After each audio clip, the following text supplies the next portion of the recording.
that led me to write the book. Ellen G. White comments on Satan's power to interfere with nature.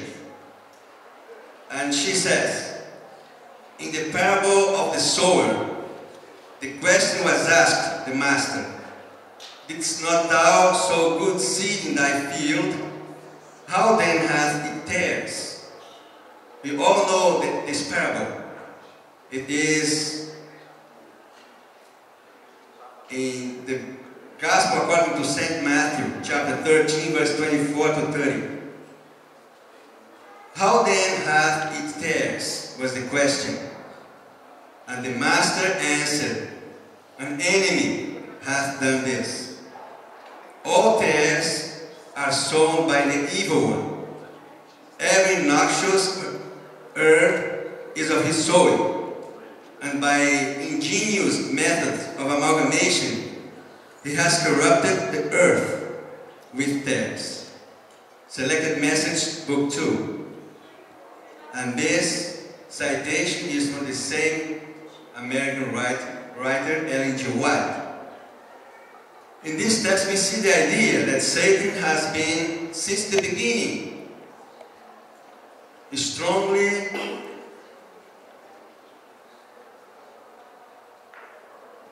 involved in perverting God's creation. This is one of the texts that Ellen G. White uses the text in a homiletic way. She uses the text to show another aspect of the Bible message. Sometimes you can use a Bible text considering its exegetic aspect. In other words, trying to understand what the person who wrote that text is literally saying. But in this case, we see Ellen G. White using the idea that Satan interferes with nature in order to provoke destruction in the world. The term genetics was coined in 1909 by a British biologist, William Bateson. Other related terminologies such as genes, clone, genetic engineering, DNA code did not exist in 1864 when Ellen G. White wrote about the flood occurred in Noah's time. So she couldn't have used words like this: cloning, DNA, genes, because those words they came into existence after she had died.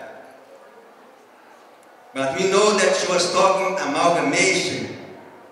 Amalgamation, and everybody has an idea what amalgamation means. When you talk about that substance that the dentist uses to treat a cavity, we have an idea because amalgam is a mixture of metals, and when you mix the metals, you obtain an alloy. And that's the main idea of amalgamation, that Satan was mixing up species, trying to obtain a third one.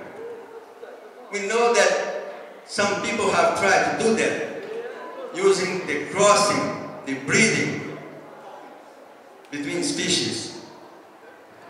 But the result is not a result so perfect, because some of the offspring will not breed. But in the case of dinosaurs, what we think that Ellen G. White was referring to, she was referring to a kind of mixing up in the DNA level. That's the only way that Satan could be successful in trying to mix up species like birds, mammals, and reptiles in just one creature, just one species. Because in dinosaurs, we see these three characteristics combined. Dinosaurs, they don't fit in God's creation. They have a different standard. When God created the earth, created the animals, the birds, the fish, and finally created man, He had a different standard. He created the birds, the reptiles, and the mammals separately. They were not mixed. But in dinosaurs, we see the three characteristics combined in just one species. Scientists, they have studied those animals. They have found skins, sample of